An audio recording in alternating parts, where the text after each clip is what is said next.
નમસ્તે વિદ્યાર્થી મિત્રો, ધોરણ 3 વિષય ગણિત ચેપ્ટર 14 અને આગળના પાઠમાં આપણે પૈસા અને રૂપિયા ગણતા શીખી ગયા હતા. હવે આપણે પાર્ટ 2 જોઈએ. એમાં ખાલી સ્થાન પૂર્ણ કરી અને રસીદ બનાવો. રસીદ એટલે કે બિલ. આપણે કોઈ પણ સ્ટોરે જઈએ તો આપણે ત્યાંથી બિલ આપવામાં આવે છે કે આપણે જે ખરીદી કરેલી વસ્તુ છે કેટલા રૂપિયાની આવી છે. હવે અહીંયા જોઈએ.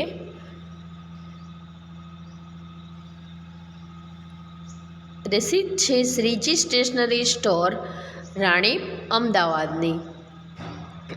એમાં આપણે વિગત આપેલી છે કે પેન લીધી છે આપણે 2 નંગ, એકના 15 રૂપિયા છે. તો 2ના કેટલા થશે? તો કે 30 રૂપિયા. પૈસા કાંઈ નહીં. હવે એના પછી પેન્સિલ છે 3 નંગ, જે છે 2 રૂપિયા અને 50 પૈસાની. તો થશે 7 રૂપિયા અને 50 પૈસા. આની સાથે ગુણાકાર કરતું જવાનું એટલે આપણે જવાબ મળી જાય. નોટબુક છે 3 રૂપિયાની, જેનો એકનો ભાવ છે 20. તો 20 3 60. પુસ્તક છે 27.50 રૂપિયાનું અને આપણે લીધી છે 2. આવશે આપણે 55 રૂપિયામાં. 4 માપપટ્ટી છે, જે એકનો ભાવ છે 4.5 રૂપિયા.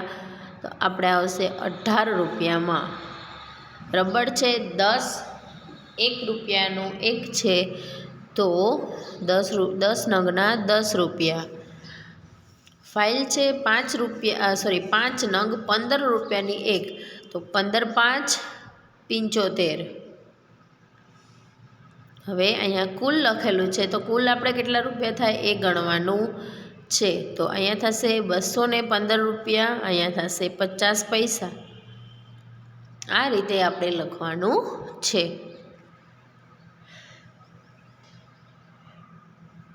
હવે અહીંયા Karnavati general store, Waghodia road, વડોદરાની આપણે રસીદ આપેલી છે.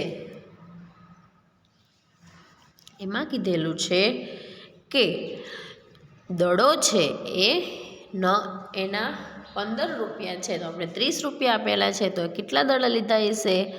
તો કે 2 નંગ દડા લીધા હશે. પછી અહીંયા રમકડું અથવા તો ગાડી જે 2 નંગ લીધી છે, એનો ભાવ છે 17 રૂપિયા અને 50 પૈસા. તો એના કેટલા રૂપિયા આપણે ચૂકવ્યા હશે? તો કે 35 રૂપિયા. ચોકલેટ 3 નંગ લીધી છે, જેના આપણે 15 રૂપિયા ચૂકવ્યા છે. તો એનો એકનો ભાવ કેટલો હશે? તો કે 5 રૂપિયા. ચશ્મા 2 લીધા છે, જેના આપણે 85 રૂપિયા ચૂકવ્યા છે. તો એકના હશે 42.50 રૂપિયા.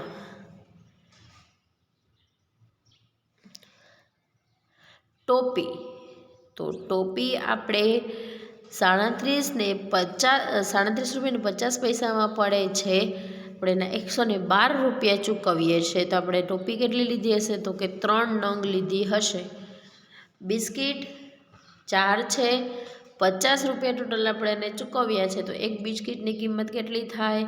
તો કે 12 રૂપિયા અને 50 પૈસા. બેલ્ટ 30 રૂપિયાનો છે અને આપણે 60 રૂપિયા ચૂકવ્યા છે. તો આપણે કેટલા બેલ્ટ લીધા હશે? તો કે 2. હવે અહીંયા આપણે કુલ સરવાળો કરવાનો છે કે કુલ કેટલા રૂપિયા ચૂકવ્યા?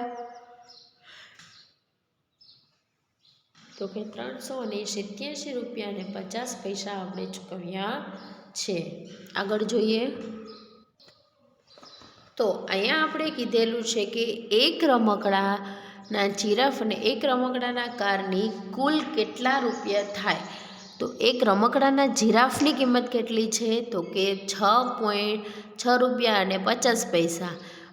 એક રમકડાની કાર, તો એના એકના 15 રૂપિયા છે. તો આપણે લઈએ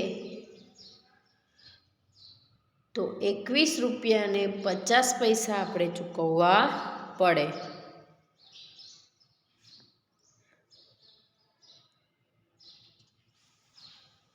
એના પછી એક ભમરડો અને 2 નોટબુકની કિંમત કેટલી થાય? એક ભમરડાની કિંમત છે 2 અને નોટબુકની કિંમત છે 5, તો એના રૂપિયા થશે 12 રૂપિયા. એક ઢીંગલી અને 2 પેન્સિલની કુલ કિંમત કેટલી થાય? એક ઢીંગલીની કિંમત છે 8 રૂપિયા અને પેન્સિલની કિંમત છે 2 રૂપિયા અને 50 પૈસા, થશે 13 રૂપિયા.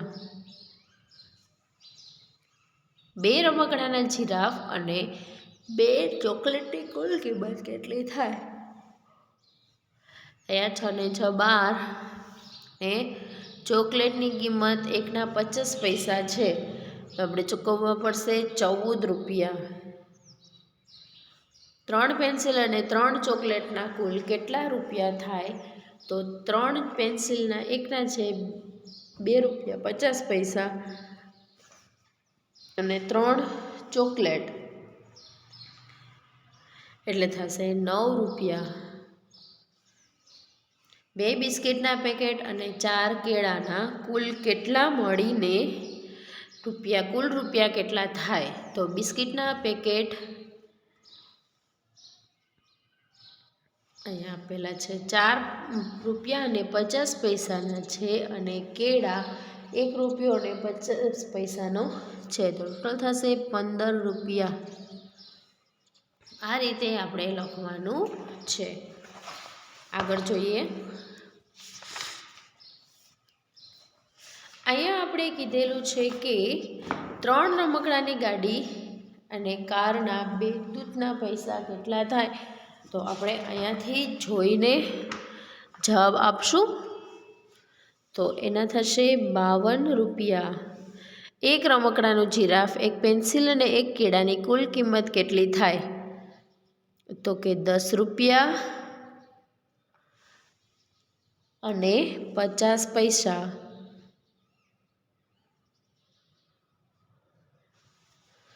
3 રબર, 3 નોટબુક અને 3 ગ્લાસ લીંબુના પાણીની કુલ કિંમત કેટલી થાય? કે 27 રૂપિયા. 2 કેળા અને 2 દૂધના ગ્લાસના કુલ કેટલા રૂપિયા થાય? તો કે 10 રૂપિયા. 1 દડો, 1 રબર અને 1 ગ્લાસ લીંબુના પાણીની કુલ કિંમત કેટલી થાય? કે 11 રૂપિયા. 1 રમકડાનું જીરાફ, 1 પેન્સિલ, 1 ચોકલેટ, 1 રબરની કુલ કિંમત કેટલી થાય? તો કે 14 રૂપિયા. આગળ જોતું જવાનું. તમારી પાસે 20 રૂપિયા હોય તો કઈ 3 વસ્તુઓ તમે ખરીદી શકો? તો કે એક તો રમકડાની કાર, પછી 1 દડો, 1 ભમરડો, 1 કાર. આ 3 વસ્તુઓ ખરીદી શકીએ. અહીંયા 2 કેળા, 1 ઢીંગલી, 1 કાર, 1 ચોકલેટ અને 1 લીંબુ પાણી. અહીંયા 2 રબર, 1 નોટબુક, 1 લીંબુ પાણી, 1 બિસ્કિટનું પેકેટ,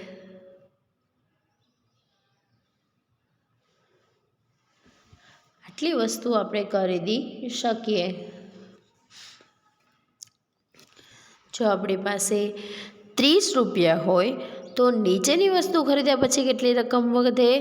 તો કે 2 કેળા, 2 જીરાફ, બિસ્કિટના 2 પેકેટ. તો આપણી પાસે કુલ રકમ 25 રૂપિયા થાય. હવે આપણી પાસે 30 રૂપિયા છે તો આપણી પાસે કેટલા વધશે? હજી 5 રૂપિયા વધે. 3 નોટબુક, 4 પેન્સિલ ને 2 રબર, તો આપણે 28 રૂપિયા થાય. આપણી પાસે વધે 2 રૂપિયા. 1 રમકડાની કાર, 2 ચોકલેટ અને દૂધના 2 ગ્લાસ કેટલા થશે? તો કે 23 રૂપિયા.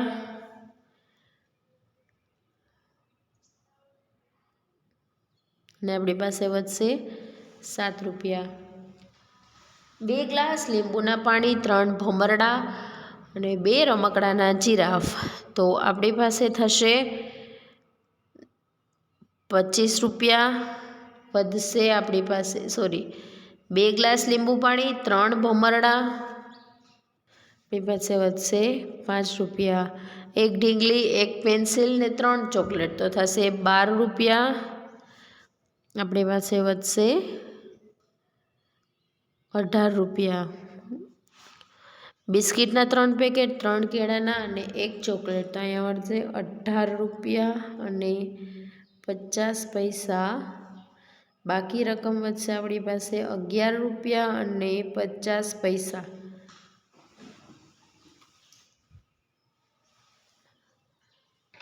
આગળ જોઈએ, નીચે રેલવેનું એક સ્ટેશન બીજા સ્ટેશન સુધીનું અંતર તથા ભાડું આપેલું છે, તેના આધારે પ્રશ્નોના જવાબ લખો।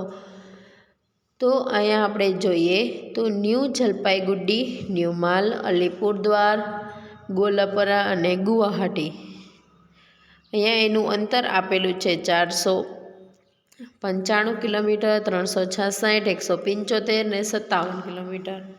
હવે આપણે એનું ભાડું પણ અહીંયા આપેલું છે।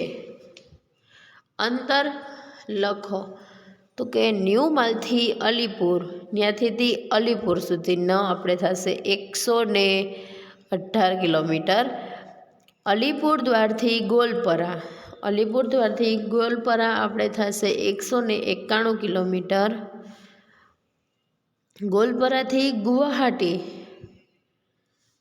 ગોલપરાથી ગુવાહાટીનું અંતર આપણે થશે 129 કિલોમીટર।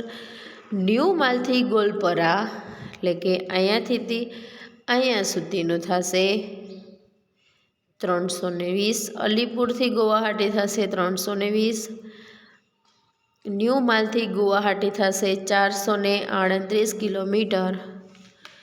ન્યૂ જલપાઈગુડીથી અલીદ્વાર સુધીનું ટિકિટનું ભાડું શું છે? અહીંયા આપણે ટિકિટનું ભાડું જોઈએ તો એ છે 28 રૂપિયા। 2 મિત્રો ન્યૂ જલપાઈગુડીથી ગોલપરા જવું છે તો તેમને ટિકિટનું ભાડું કેટલું આપવું પડે? તો કે જલપાઈગુડીથી ગોલપરાની આપણે શું ભાવ છે તો કે 49। 2 જણાને જવું છે તો એ ચૂકવશે 99 રૂપિયા। આગળ જોઈએ આપણે, 3 મિત્રો ન્યૂ જલપાઈગુડીથી ન્યૂ માલ લઈ જાય છે, તેમણે ટિકિટ માટે કેટલા રૂપિયા આપવા પડે? તો એને આપવા પડશે 37 રૂપિયા અને 50 પૈસા। જો તેઓ ટિકિટ માટે 50ની નોટ આપે તો તેને કેટલા રૂપિયા પાછા મળે? તો કે 12 રૂપિયા અને 50 પૈસા। 2 મિત્રોને ન્યૂ જલપાઈગુડીથી ગુવાહાટી જવું છે તો ટિકિટ માટે તેઓ 100 રૂપિયાની નોટ આપે છે, ભાડા માટે તેમણે બીજી કેટલી રકમ આપવી પડે? તો એને બીજા રકમમાં 25 રૂપિયા આપવા પડે। આગળ તમારે અહીંયા સિક્કાની છાપ કરવાની છે, કઈ રીતે? તો કે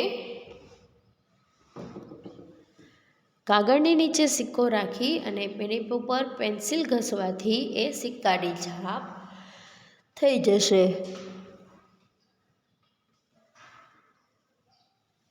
અહીંયા આપણે બસમાં મુસાફર અને કંડક્ટર વચ્ચે થતી નાણાકીય લેવડ દેવડ સમજાવ્યું। ઉદાહરણ દ્વારા દરેક વ્યવહારમાં કંડક્ટર મુસાફરને ક્યાં કેટલા સિક્કા પાછા આપી શકે તેના ખાના નોંધવા। અહીંયા ભાડું છે 6.5 રૂપિયા, આપેલી રકમ છે 10, કંડક્ટરે પાછા 3 ને 50 પૈસા આપ્યા, તો આપણી પાસે કેટલા થયા? તો કે 1 રૂપિયાનો એક સિક્કો, 2 રૂપિયાનો એક સિક્કો અને 50 પૈસાનો એક સિક્કો। એના પછી ભાડું છે 12 ને 50 એટલે કે 12 રૂપિયા અને 50 પૈસા। આપણે એને 15 રૂપિયા આપ્યા છે અને આપણે 2 રૂપિયા અને 50 પૈસા પાછા આપ્યા છે, તો એક 2 રૂપિયાનો સિક્કો અને એક 50 પૈસાનો સિક્કો. એના પછી 21 રૂપિયા અને 50 પૈસા ભાડું છે. તો કંડક્ટરે 8 રૂપિયા અને 50 પૈસા આપણે પાછા આપ્યા છે. તો 1 રૂપિયાનો એક સિક્કો, 2 રૂપિયાનો એક, 5 રૂપિયાનો એક અને 50 પૈસાનો એક.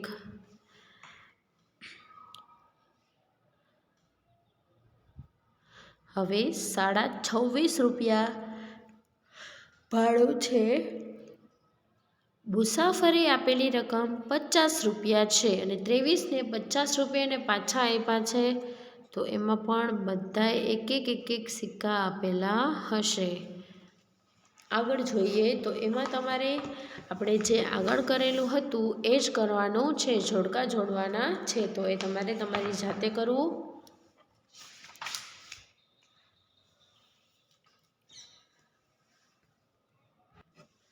અહીંયા પણ આપણે આ નોટ અને સિક્કા કેટલા ચૂકવશું એ પણ આપણે આની આગળના ઓલામાં શીખી ગયા છે.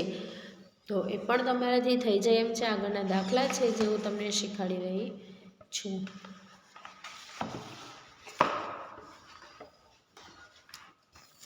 પહેલો દાખલો છે 6 રૂપિયા અને 50 પૈસા અને 19 રૂપિયા અને 50 પૈસાનો સરવાળો કરી અને 45માંથી બાદ કરો. તો આપણે પહેલાં એ લખીએ રૂપિયા, અહીંયા લખશું પૈસા,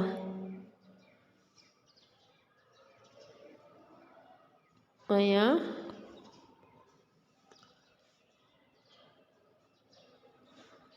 વત્તા 19 અને 50, 0, 5 ને 5 10, વધી પડી 1, અહીંયા 6, 1 ને 1 2.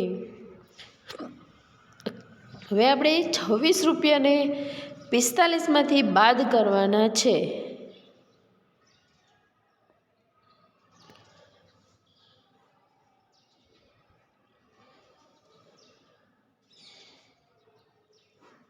અહીંયા તો 0 આવશે, અહીંયાથી નહીં જાય એટલે આપણે લઈશું 10. 15માંથી 6 જાય તો વધે 9. અહીંયા 4માંથી 1 ઓછો થઈ જાય એટલે 3, 3માંથી 2 જાય તો વધે 1. આ રીતે દાખલો ગણવાનો છે.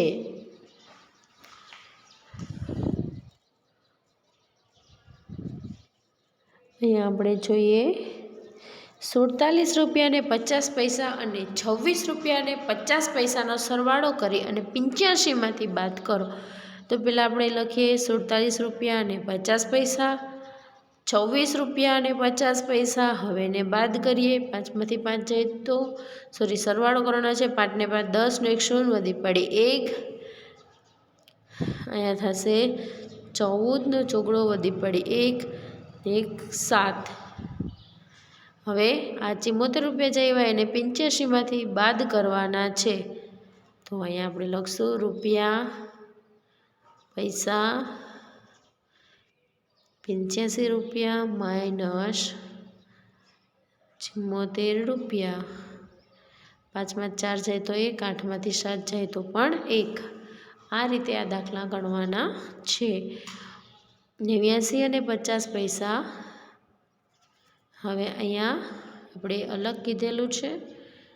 તો કે 89 રૂપિયા અને 50 પૈસા છે એમાં તફાવત શોધો. તફાવત એટલે આપણે બાદબાકી કરવાની રહેશે. 86 રૂપિયા પૈસા કાંઈ નથી, 0, 5 ના 5, 9માંથી 6 જાય તો વધે 3 અને 8માંથી 1 જાય તો વધે 8માં 7 જાય તો વધે 1. હવે એમાં 50 રૂપિયા ઉમેરો. તો આપણે 13 રૂપિયા અને 50 પૈસામાં 50 રૂપિયા ઉમેરવાના છે.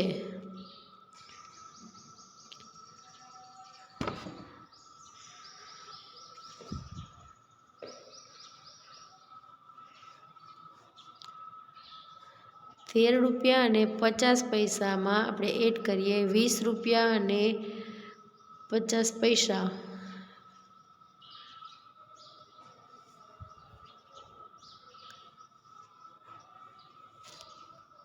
હવે આપણે અહીંયા ઉમેરો એમ કીધું છે એટલે આપણે સરવાળો કરશું. 5 ને 5 10 નું 0, વધી 1, 3 ને 1 4 અને 2 ને 1 3. તો આ રીતે તમારે દાખલા ગણવાના છે. એના પછીનો જોઈએ કે 70 રૂપિયા અને 50 પૈસા અને 44 રૂપિયા અને 50 પૈસાનો તફાવત શોધી અને 24માં ઉમેરો. તો આપણે અહીંયા સૌથી પહેલાં તો અહીંયા લખવાનું રૂપિયા, લખવાનું પૈસા, 70 રૂપિયા અને 50 પૈસા, તફાવત કીધું એટલે આપણે બાદબાકી કરશું, અને 44 રૂપિયા અને 50 પૈસા, શૂન્યનું શૂન્ય, 10માંથી 4 ન જાય ઝીરોમાંથી એટલે લીધો દશકો, 10માંથી 4 જાય તો વધે 6, એક ઓછો થઈને થઈ જશે 6, 6માંથી 4 જાય તો વધે 2. હવે એમાં ઉમેરવાનું કીધું છે એટલે આપણે લખશું રૂપિયા, પૈસા. આપણે 24 રૂપિયામાં 26 રૂપિયા ઉમેરવાના કીધા છે. 0, 0, 6 ને 4, 10નું શૂન્ય, વધી પડી 1, 2 ને 2, 4 ને 1, 5. આ રીતે દાખલા કરવાના છે. 50 રૂપિયા અને 50 પૈસા 75 પૈસાનો સરવાળો કરી 127માંથી બાદ કરો. અહીંયા આપણે લખીએ રૂપિયા, પૈસા. અહીંયા આપણે 50 રૂપિયામાંથી અને 50 પૈસામાંથી 75 રૂપિયાનો સરવાળો કરવાનો છે. 0 ના 0, 5 ને 5, 10નું શૂન્ય, વધી 1, 5 ને 1, 6, ને અહીંયા 12. હવે આપણે એમાં ઉમેરવાના છે તો કે રૂપિયા, પૈસા. રૂપિયા કેટલા છે આપણી પાસે તો કે 127.